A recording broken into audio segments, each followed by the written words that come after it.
안녕하세요. 직장인을 위한 ESG 교양 강의 인노소셜랩 유승권입니다.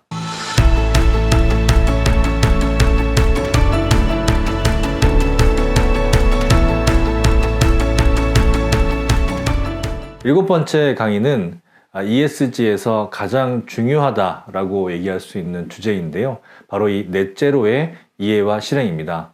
이 넷제로에 대해서 과연 온실가스로 인한 지구온난화의 피해는 무엇인지, 그리고 넷제로의 개념과 대응 현황, 그리고 넷제로의 실행 방법 8가지를 알아보도록 하겠습니다. 넷제로를 이야기하기 전에 먼저 환경 경영의 기본 용어들을 좀 살펴보도록 하겠습니다. 환경 인벤토리라고 하는 용어가 있습니다. 인벤토리는 여러분 잘 아시다시피 재고라고 하는 뜻인데요. 이 환경 인벤토리라고 하면 온실가스를 비롯해서 기업이 얼마나 자원을 사용하느냐, 그리고 그 자원 사용을 통해서 얼마나 환경과 관련된 물질들을 배출하느냐, 이런 부분들에 대한 전체적인 내용입니다. 특히 ESG에서 데이터라고 하는 것이 되게 중요한데요. 우리가 얼마나 온실가스를 배출했느냐, 얼마나 원재료를 사용했느냐, 얼마나 물을 사용했느냐, 이런 부분들이 중요하고, 그로 인해서 우리가 에너지를 사용한 거에 따라서 얼마나 온실가스를 배출하고, 또 물을 사용한 거에 따라서 얼마나 폐수나 얼마나 또 재활용을 하고, 또 우리가 원재료를 사용한 거에 대해서 얼마나 폐기 처분을 하고 재활용을 하고, 이런 것 자체가 ESG의 데이터에서 핵심을 차지하기 때문에 이 환경 인벤토리라고 하는 것은 ESG 경영을 할 때 가장 기본적으로 첫 단계에 해야 될 일입니다. 다음으로 환경 전과정 평가라고 하는데요. 보통 LCA라고 얘기를 합니다. 이 환경 전과정 평가는 우리가 제품의 원재료 단계에서부터 실제적으로 마지막 폐기 단계까지 모든 단계에서 발생하는 환경에 대한 어떤 오염이나 또는 환경에 대한 문제들을 다 평가하는 것을 환경 전과정 평가, 그래서 LCA 이런 용어를 많이 사용하고요. 그것과 결합돼서 같이 나오는 개념이 환경 발자국이라고 하는 그런 개념인데요. 환경 발자국은 환경 전과정 평가와 더불어서 제품의 원재료단부터 시작해서 마지막 폐기단까지 그 제품이나 서비스가 얼마나 환경에 영향을 미치는가라고 하는 부분들입니다. 즉, 환경 전과정 평가는 제품과 서비스 중심의 분석이라고 한다면 환경 발자국 평가는 환경 중심의 평가로 볼 수 있는 거죠. 그래서 환경 인벤토리, 환경 전과정 평가, 환경 발자국은 우리 ESG 경영에서 환경 경영을 얘기할 때 이 세 개념은 상식적으로 알아두는 것이 이해하기 쉽다라고 하는 말씀입니다. 다음으로 알아두실 개념이 스콥 1, 2, 3라고 하는 개념입니다. 지금 ESG에서 많은 국제 표준들이 스콥 1, 2, 3에 관한 온실가스 배출량을 공개해라 라고 지금 요구하고 있는데요. 바로 이 스콥 1 같은 경우는 우리 회사가 직접 가지고 있는 보일러에서 석유라든지 이런 걸 떼서 발생하는 그런 연료, 또 우리 회사가 가지고 있는 자동차, 이런 데에서 배출하는 그 온실가스, 이런 직접적으로 우리 회사가 소유하고 있고 관리하고 있는 데에서 직접 연소를 통해서 발생하는, 직접 연소입니다. 직접 연소를 통해서 발생하는, 그게 바로 스콥 1이고요. 스콥 2는 우리 회사가 전기를 가져오잖아요.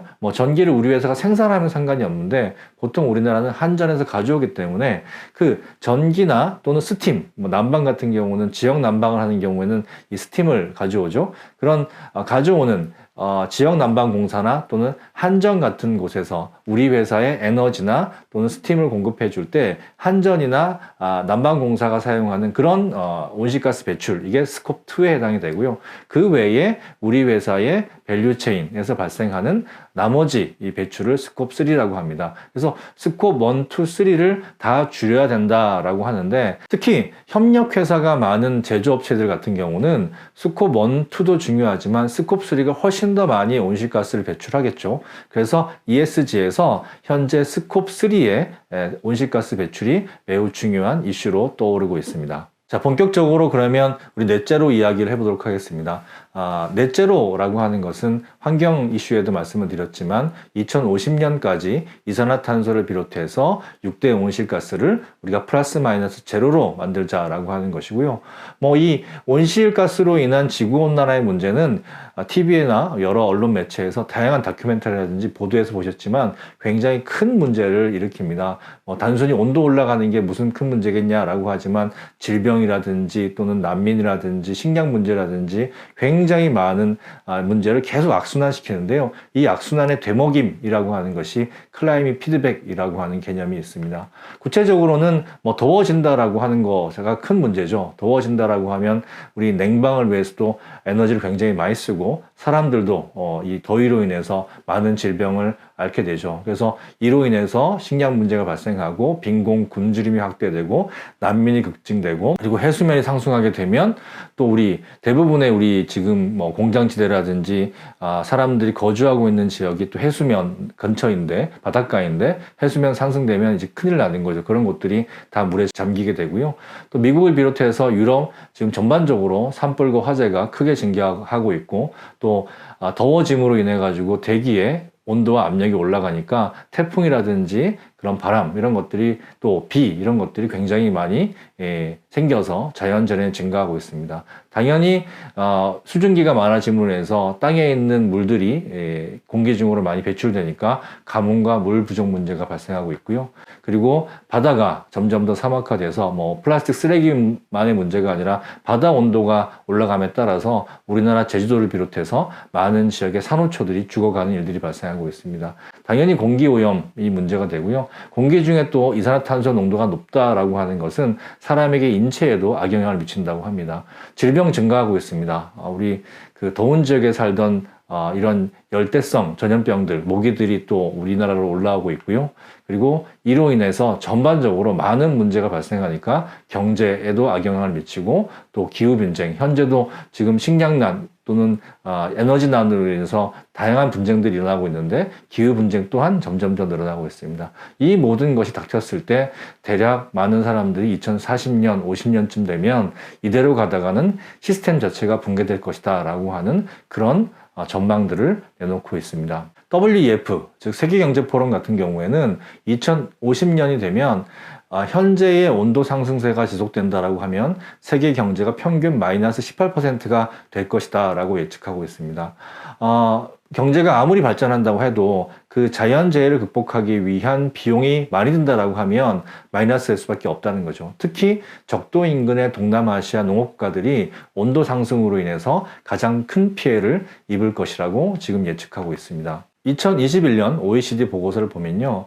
이 기후위기로 인한 예측 불확실성이 가중된다라고 나와 있습니다. 그러니까 기존에는 예전 데이터를 가지고 이러이러할 것이다 라고 예측할 수 있는데 이제는 경험하지 못한 일들이 벌어지니까 경제든 사회든 환경이든 예측 불가능한 일이 앞으로 발생할 것이고 그로 인해서 세계 경제는 굉장히 큰 타격을 입을 것이다 라고 지금 예측하고 있습니다. 벌써 그런 일들이 세계 곳곳에서 일어나고 있습니다. 2022년에 유엔 식량농업기구는 기후위기로 인해서 식량 가격이 계속 상승하고 있다라고 하는 자료를 보여줬는데요. 여러분 잘 아시겠지만 지금 우리 쌀을 제외한 나머지 밀가루라든지 국제적으로 수입되고 있는 많은 곡물들이 2배, 3배의 값이 오르고 있습니다. 식량 가격이 오른다라고 하는 것은 전반적인 물가가 오르게 되고 그로 인해서 우리 경제 또 실생활에서 겪는 어려움은 점점 더 가중될 수밖에 없죠. 이렇게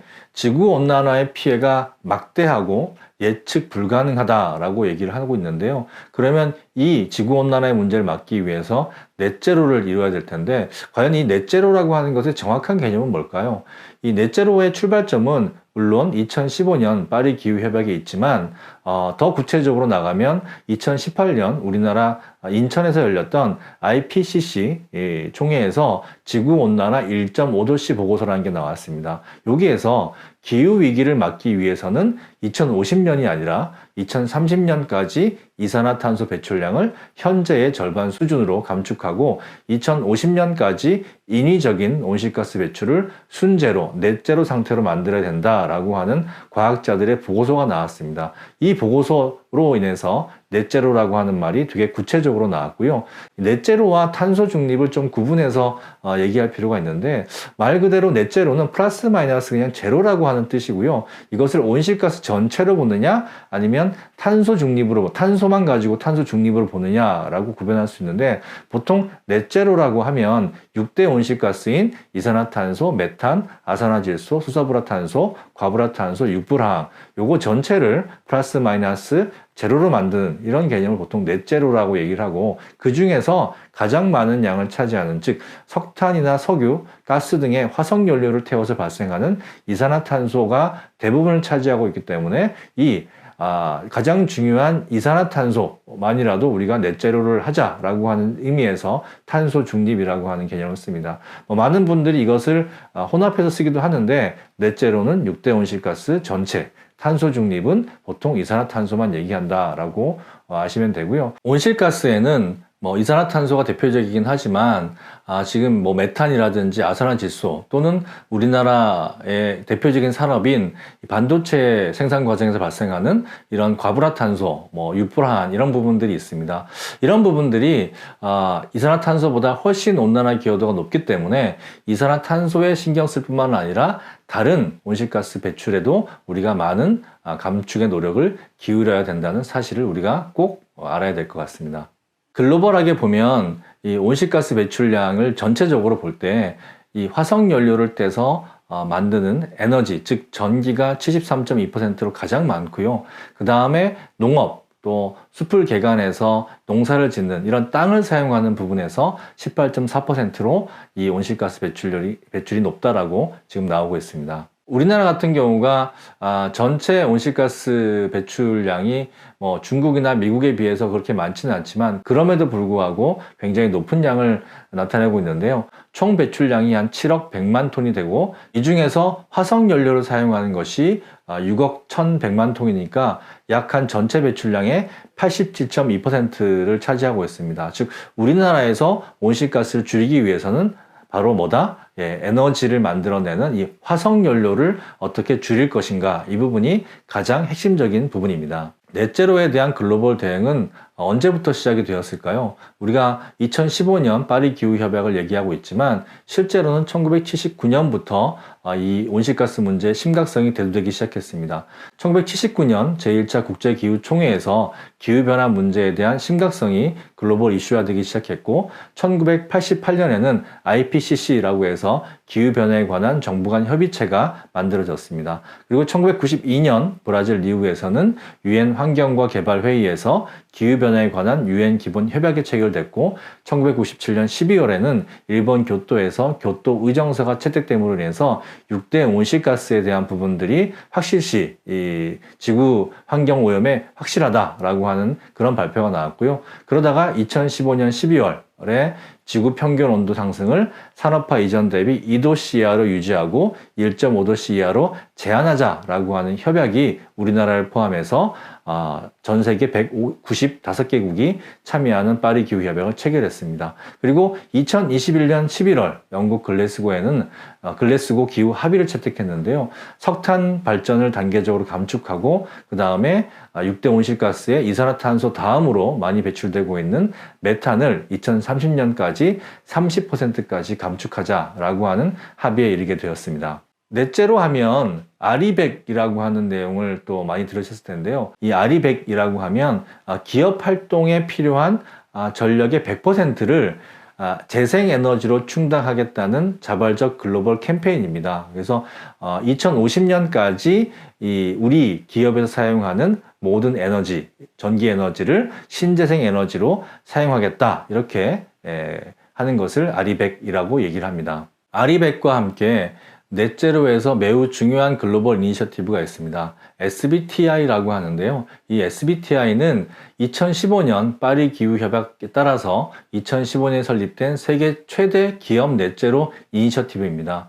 전반적으로 과학적으로 이 데이터를 추출해서 과학적 기반에 따라서 우리가 넷제로를 하자라고 하는 그런 개념인데요. 일단 넷제로를 하겠다라고 약속을 해야 되고 구체적인 목표를 설정해야 되고 그 수립 목표에 대한 과학적 검증을 해야 되고 또 검증 결과에 대한 공표를 해야 되고 이것에 대한 실행 및 보고를 해야 되는데 지금 글로벌하게 앞서가고 있는 기업들은 다 이 SBTi에 가입해서 활동을 하고 있습니다. 우리나라 기업들도 점점 SBTi 또는 아리백에 가입해서 활동하는 기업들이 늘어나고 있는데 앞으로는 이 SBTi나 아리백을 했느냐 안 했느냐가 ESG 투자나 거래에서 매우 중요한 자격 요건이 될 것 같습니다.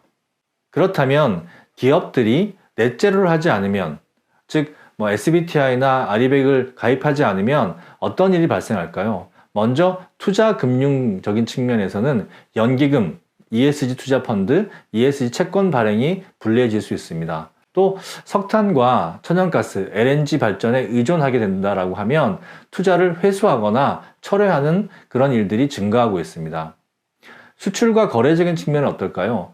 B2B, 기업과 기업 간 거래에서는 넷제로 아리백을 선언한 글로벌 기업들과 거래가 불가능합니다. 지금 미국이나 유럽에 있는 기업들이 아리백을 선언하고 있습니다. 그러면 그곳에 부품을 납품하는 우리나라 기업들 같은 경우는 아리백을 해야 된다는 상황인 거죠. 또 B2G 같은 경우는 이 정부를 대상으로 한 거래 같은 경우는 EU나 영국 같은 경우는 아예 이 넷제로를 선언하거나 구체적인 데이터를 제출하지 않으면 조달 조건이 불리한 상태고요. 또 B2C 같은 경우도 EU나 영국 같은 경우는 상품 자체에 앞으로 모든 상품 자체에 탄소 배출이 얼마나 됐는지를 붙임으로 이제 탄소 스티커를 붙인다라고 하는 거죠. 그러면 이 제품이 탄소를 얼마나 배출하는지에 대한 것들을 이 상품에 표기해야 되기 때문에 고객들 입장에서도 탄소를 많이 배출하는 제품들을 사지 않는 이런 문제가 발생하는 거죠. 탄소세라고 하는 부분도 있습니다. 탄소세라고 하는 것이 지금 이 넷제로에 있어서 기업들한테 가장 좀 큰 타격이 될 것이다 라고 얘기를 하는데요. 특히 우리나라처럼 이 신재생 에너지를 사용하기 어렵고 아리백이나 넷제로를 달성하기 어려운 기업들 같은 경우는 이 국가와 국가 간의 거래, 무역에 있어서 탄소를 많이 배출하는 제품에 대해서 이 탄소세를 부과하게 되면 우리나라 이 아리백이나 또는 넷제로를 하지 못한 기업들 같은 경우는 이 세금을 더 물어야 되는 이런 일이 발생을 하는 거죠. 그렇다라고 하면 넷제로의 실천 방법은 무엇이 있을까요? 2019년에 EU에서 넷제로를 실천하는 8가지 방법을 제시했는데요. 첫 번째가 에너지 효율화, 두 번째가 신재생 에너지 발전 확대, 세 번째가 순환 경제 확대, 네 번째가 친환경 교통수단의 확대, 다섯 번째가 재생농업, 축산어업이고요.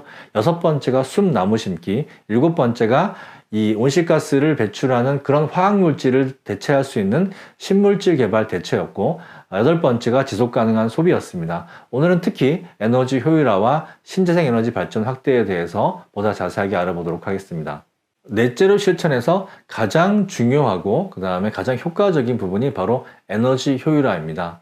우리 국제에너지기구 IEA에 의하면 전 세계적으로 낭비되는 에너지가 20 내지 30% 정도나 된다고 합니다. 온실가스 배출을 줄이기 위해서 OECD나 EU에서 가장 중요한 부분이 바로 이 에너지 효율화라고 얘기하고 있는데요. 우리나라는 세계의 8위의 에너지 소비국임에도 불구하고 OECD에서 가장 에너지 효율이 낮은 국가입니다. 즉 우리나라는 에너지 효율화해야 될 부분이 너무 많다는 거죠.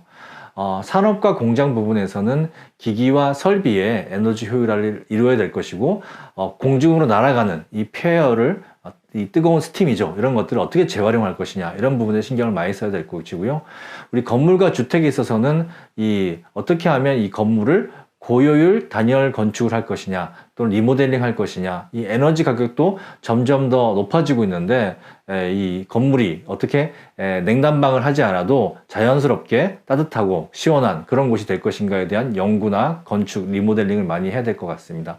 그 다음에 수송 같은 경우는 우리 공회전 많이 하시죠 여러분. 그래서 공회전을 최소화하고 이동 경로나 이동 거리를 효율화하고 또 고효율 운송수단 즉 이 소형차나 비행기를 이용하기보다는 선박이나 기차를 이용해서 이 화물 운송을 하는 그런 방법들이 필요하다라고 지금 합니다. 두 번째는 에너지 효율화로는 한계가 있으니까 결국 온실가스를 많이 배출하는 이산화탄소, 즉 석탄이나 석유 그리고 이 천연가스를 줄이는 방법밖에 없는데요. 특히 에너지 부분에서 우리나라 같은 경우는 지금 신재생 에너지가 8.1%밖에 안 됩니다.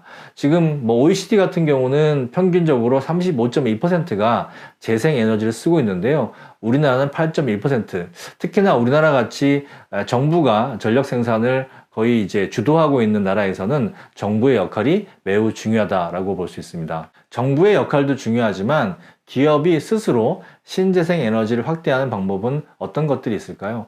가장 간단한 방법은 직접 발전하는 겁니다. 우리 회사가 가지고 있는 공장 또는 주차장 또는 빌딩 위에 태양광 발전을 설치하거나 우리 회사가 가지고 있는 땅에 풍력 발전을 설치하거나 이런 식으로 해서 우리 회사가 사용하는 전기를 직접 신재생 에너지로 발전하는 것인데요. 이게 가장 효율적인 방법이죠. 그런데 우리는 공장도 없고 빌딩도 없고 가지고 있는 땅도 없어서 발전 설비를 설치할 곳이 없다. 그리고 또 우리가 쓰는 양보다 모자란다 라고 하면 전력 구매 계약이라고 하는 PPA라고 하는 방식이 있고 또 신재생 에너지 공급 인증서라고 해서 REC라고 하는 방식도 있습니다. PPA는 직접적으로 발전회사, 신재생 에너지를 발전하는 태양광 발전회사, 풍력 발전회사랑 우리랑 같이 이제 투자를 해서 직접 거래하는 방식이라고 하면 이 REC 같은 경우는 신재생 에너지를 발전하는 회사들이 그것을 거래 플랫폼에 올려놓고 그것을 판매하면 그것을 우리가 사는 방식인데 현재 PPA든 REC든지 간에 문제는 뭐냐면 우리나라가 기업들이 필요한 신재생 에너지보다 공급량이 너무 적다라고 하는 거죠. 그래서 결국은 이 신재생 에너지 문제는 기업들이 스스로 노력하는 부분도 있지만 정부 또 한전에서 앞으로 신재생 에너지 정책을 적극적으로 펼칠 수밖에 없다. 펼쳐야만 된다라고 하는 말씀을 드리고 싶습니다. 넷제로의 실천 중에 세 번째가 순환경제 자원순환인데요. 이건 다음 시간에 더 자세하게 얘기하겠지만 물건을 새로 만들고 또 천연자원을 새로 뽑아내는 이 과정에서 온실가스가 많이 배출되기 때문에 이것을 가능하면 오래 그리고 순환해서 사용하자라고 하는 것이 바로 순환경제 자원순환입니다. 이것도 매우 중요하다라고 하는 거죠. 네 번째가 넷제로의 실천에 있어서 친환경 교통수단의 확대입니다.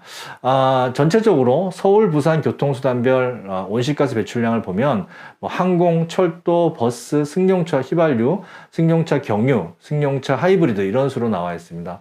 그러면 이제 우리가 어떤 걸 선택해야 되냐? 우리가 여행을 다닌다거나 아니면 회사에 물류를 할 때 어떤 것들을 선택해서 우리가 이제 운송을 할 것이냐라고 하는 것도 매우 중요한 부분이죠. 이 기업들은 특히나 물류 운송에 있어서 굉장히 많은 온실가스 배출을 하고 있기 때문에 이 물류 배송을 이제 앞으로 어떻게 친환경 교통수단으로 바꿀 것인가 이런 것도 굉장히 중요한 온실가스 배출을 줄이는 방법의 하나입니다. 다섯 번째가 재생농업인데요.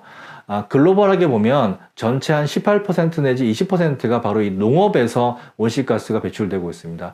특히 농업에 있어서는 숲을 파괴하는 농업이라든지 또는 이 질소비료라고 하는 것을 많이 줘서 거기에서 발생하는 화학적 온실가스들이 많이 발생하는데요. 이런 어떤 화학적 방법의 이 농업 또는 숲을 파괴하는 농업이 아니라 지속 가능한 방식으로 농사를 짓는 방식이 바로 재생농업이라고 할 수 있습니다. 그래서 재생농업을 통해서 우리 식량들을 우리가 가져온다라고 하면 지금 현재의 온실가스 배출을 상당히 줄일 수 있다. 그리고 땅이 기본적으로 땅이 온실가스, 특히나 이산화탄소를 많이 흡수할 수 있는 그런 좋은 땅으로 만든다라고 하면 그러면 온실가스 문제가 상당 부분 해결될 수 있다라고 하는 것이죠. 넷제로 실천 방법의 여섯 번째는 바로 이 우리가 잘 알고 있는 숲 나무 심기입니다. 숲 가꾸기 나무 심기는 너무 좋지만 한 가지 아쉬운 점은 이런 숲과 나무가 온실가스를 좀 충분히 흡수하기 위해서는 굉장히 오랜 시간이 걸린다는 거죠. 그래서 이 방법도 필요하지만 이 방법으로만 해결할 수는 없고 앞서 얘기했던 에너지 효율화, 신재생 에너지 발전, 그리고 교통수단을 효율화하는 이런 부분들이 과 함께 숲 나무 심기도 해야 되지 않을까 싶습니다. 넷제로 실천하는 일곱 번째 방법은 바로 온실가스 대체 물질을 개발하는 것입니다. 우리 가전제품이라든지 그리고 반대초에 사용되는 수소불화탄소, 과불화탄소, 육불화황 같은 경우는 지금 CO2에 비해서 온난화 지수가 1300배에서 많게는 23,900배까지 되니까 온실가스에 미치는 영향이 엄청난 거죠. 특히나 우리나라 같은 경우는 이 가전회사 그리고 이 반도체 회사가 많기 때문에 우리나라의 온난화 기여도가 이산화탄소가 55%라고 하면 지금 이런 특수 물질 같은 경우는 24%나 해당이 됩니다. 그래서 우리나라가 이 이산화탄소 문제도 해결해야 되지만 이런 수소불화탄소, 과불화탄소, 육불화학 이런 문제를 해결해야 되는데 이 문제는 새로운 화학 물질, 즉 온실가스를 배출하지 않거나 기존의 물질보다 온실가스를 덜 배출하는 물질로 바꿔야 된다라고 하는 거죠. 그런 면에서 이런 것을 많이 배출하는 회사들이 대체 물질을 개발하기 위한 노력을 굉장히 또 열심히 해야 된다라고 하는 것입니다. 온실가스를 줄이기 위한 마지막 8번째 방법은 바로 이 지속 가능한 소비를 늘려야 된다라고 하는 거죠. 소비자들이 탄소 배출이 적은 제품들을 더 많이 소비한다라고 하면 당연히 기업들이 탄소 배출이 적은 제품들을 생산을 많이 할 수밖에 없고 또 그렇게 된다라고 하면 전반적으로 산업 자체가 탄소를 줄이는 쪽으로 갈 수밖에 없겠죠. 즉 소비자들이 이 온실가스 문제에 대해서 보다 민감하게 생각하고 이 온실가스를 적게 배출하는 제품들을 적극적으로 구매해 줘야 된다. 그리고 기업들도 그런 제품들을 보다 더 많이 만들고 많이 또 광고해야 된다라고 하는 부분들이 바로 이 넷제로를 줄이기 위한 지속 가능한 소비와 연결된다고 할 수 있습니다.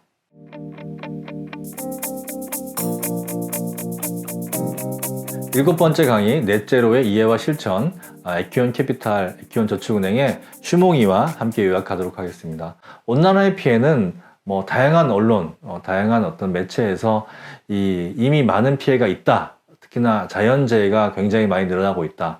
폭염으로 인한 식량난, 해수면 상승, 그 다음에 산불, 자연재난, 가뭄의 증가, 바다 사막화, 공기오염, 질병 증가, 경제 불황, 또 이로 인한 기후분쟁 등으로 인해서 이대로 가다가는 전체 인류의 경제 시스템, 사회 시스템이 붕괴될 수 있다라고 하는 경고를 하고 있고 이것이 점점 더 현실화되고 있습니다. 이런 지구온난화의 피해를 막기 위해서는 넷제로라고 하는 것을 해야 되는데요. 넷제로는 플러스 마이너스 제로로 만든다라고 하는 뜻이고 우리가 온난화 문제를 막기 위해서는 6대 온실가스를 2050년까지 플러스 마이너스 제로화 해야 된다는 것이 중요하고 특히나 석유, 석탄, 천연가스와 같이 이런 화석연료를 사용해서 에너지를 만드는 것에 이 온실가스가 70% 이상 배출되기 때문에 청정에너지 전환이 넷제로 전환에 실천하는 데 핵심이다 라고 하는 말씀이고요. 실천 방법으로는 제일 중요한 것이 에너지 효율화와 신재생 에너지 확대가 가장 큰 부분이다. 그것 외에 순환경제, 친환경 교통수단의 이용, 재생농업, 숲과 나무 가꾸기 또는 이 온실가스를 배출하는 물질들을 대체할 수 있는 신물질 개발 그리고 지속 가능한 소비 이런 부분들이 필요하다라고 하는 부분들입니다. 그러면 기업들이 신재생 에너지를 얻을 수 있는 방법은 뭔가? 직접 발전하는 것이 가장 좋고요. 그 다음에는 이 발전회사와 구매 계약을 직접 체결하는 PPA라고 하는 방식이 있고 그리고 발전회사들이 친환경 발전을 하면 그것을 거래할 수 있는 플랫폼에 올리고 거기에 대한 인증서를 구매하는 REC라고 하는 방식이 있는데 문제는 우리나라는 지금 공급이 수요보다 부족하기 때문에 앞으로 정부나 한전이 적극적으로 신재생 에너지 발전에 대한 부분들을 많이 늘려야 된다라고 하는 말씀을 다시 한번 좀 강조드리고 싶습니다. 전 세계적으로 ESG에서 가장 중요하고 현재 많은 기업들이 신경 쓰고 있는 부분이 바로 이 온실가스를 어떻게 줄이냐라고 하는 부분들입니다. 이미 방법들은 우리가 잘 알고 있습니다. 새로운 방법이 있는 게 아닌데요. 이 잘 알려진 방법을 얼마나 적극적으로 실행하느냐라고 하는 것이 ESG 경영, 온실가스를 줄이는 중요한 방법인 것 같습니다. 실천하느냐, 실천하지 않느냐의 문제인 것 같습니다. 오늘 강의 들으셔서 감사합니다.